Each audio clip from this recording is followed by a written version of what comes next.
आप सभी का पुनः मेरे चैनल आध्यात्मिक मार्ग में स्वागत है। आशा करती हूँ आप सभी सत्कर्मों में व्यस्त होंगे और स्वस्थ होंगे। तो आप सभी का स्वागत है। और आज मैं आपके साथ नई वीडियो के साथ हाजिर हूँ। बहुत समय से मैंने ऐसी वीडियोस नहीं बनाई थी, लेकिन आज नई जानकारी और बहुत ही रोचक तथ्य के साथ आपके साथ मैं आज हाजिर हूँ। तो जी हाँ, आज जैसे आपने देख लिया होगा, एक शॉर्ट्स वीडियो डाली थी मैंने, जिसमें मैंने आपको बताया था कि जो हमारे अर्चित ठाकुर जी होते हैं, जो युगों के हिसाब से अलग अलग हर लोगों के लिए होते हैं, उसके बारे में मैंने आपको बताया था। जो थोड़ा सा जानकारी दी थी, उसी की विस्तृत जानकारी मैं आप सभी के लिए लाई हूँ। तो जी हाँ, ज़्यादा वीडियो को लंबा ना करते हुए मैं आपको बता दूँ, जैसे कि मैंने शुरू किया था कि 4 युग होते हैं। 4 युग आपको पता है कि त्रेता युग, सतयुग, द्वापर युग और कलयुग के 4 युग होते हैं। अब 4 युगों के जो लोग होते हैं, उनके हिसाब से हर किसी के ठाकुर जी जो हैं वो अलग अलग होते हैं। अब आप बोलेंगे कि अलग अलग होते हैं मतलब, अरे अलग अलग का मतलब है कि जिस हिसाब से जिस युग का व्यक्ति है उसके हिसाब से। अब मैं बताती हूँ कि कलयुग में ये कैसा डिफाइन कर सकते हैं। देखिए, अब कलयुग में भी कई ऐसे व्यक्ति हैं जो साधु संत जैसी भी प्रवृत्ति रखते हैं, और कुछ कलयुगी जैसे प्रवृत्ति रखते हैं। कलयुगी से मतलब है बुरा खाना पीना, बुरा आचरण, और जो भी ऐसी चीजें हैं वैसे आचरण करने वाले। अब त्रेता में भी कुछ था, सतयुग में भी कुछ था, द्वापर में भी कुछ था, अब कलयुग में बहुत कुछ है।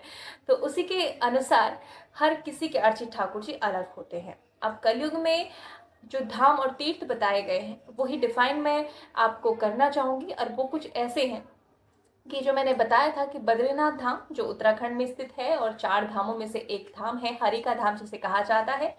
और जो बद्रीनाथ धाम है उसमें मान्यता है कि जो भी सतयुग के लोग होते हैं, सतयुग के लोग से यहाँ पे मतलब है कि कलयुग में रहकर जो सतयुग के जैसे आचरण करते हैं, जो भी अब ये लोग बुरा ना माने कि हाँ हमारे बारे में ऐसे करें, नहीं, ऐसा कुछ भी नहीं है।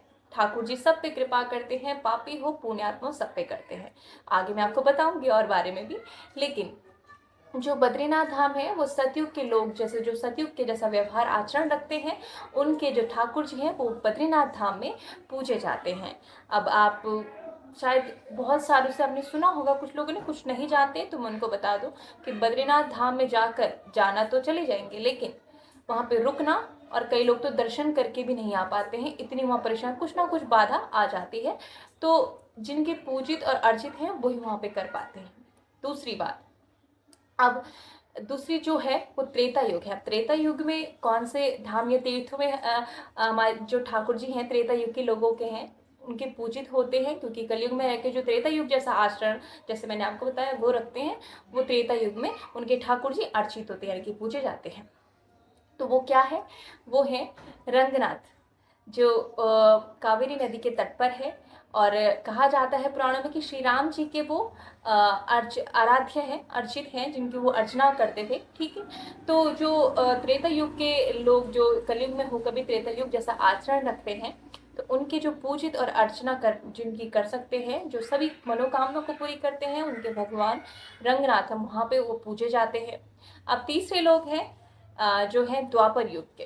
द्वापर युग जो कलयुग से पहले का युग है, यानी कि हम जिस युग में हैं उससे पहले का युग।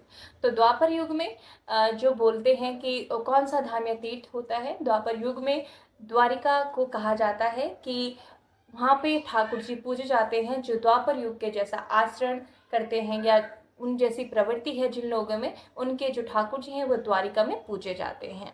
यानी कि 3 युगों का मैंने आपको डिफाइन कर दिया। अब आप पूछेंगे कि हम तो कलयुग है, हमारे बताओ, क्योंकि बहुत सारे, मैं हूँ कोई भी हूँ, हम ज़्यादातर प्रवृत्ति हमारी कलयुग की है, मॉडर्न के कहते चलो, या कुछ भी ऐसी प्रवृत्ति हम कर बैठते हैं और करते भी हैं।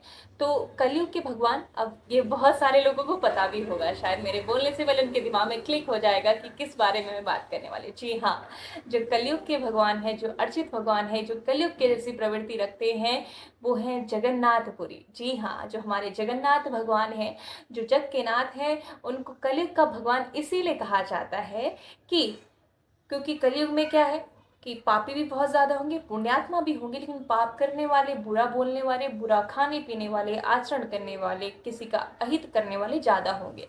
तो अब ईश्वर इतने दयालु हैं, हमारे ठाकुर जी इतने दयालु हैं कि जगन्नाथपुरी में कहा जाता है कि पापी भी तरता है।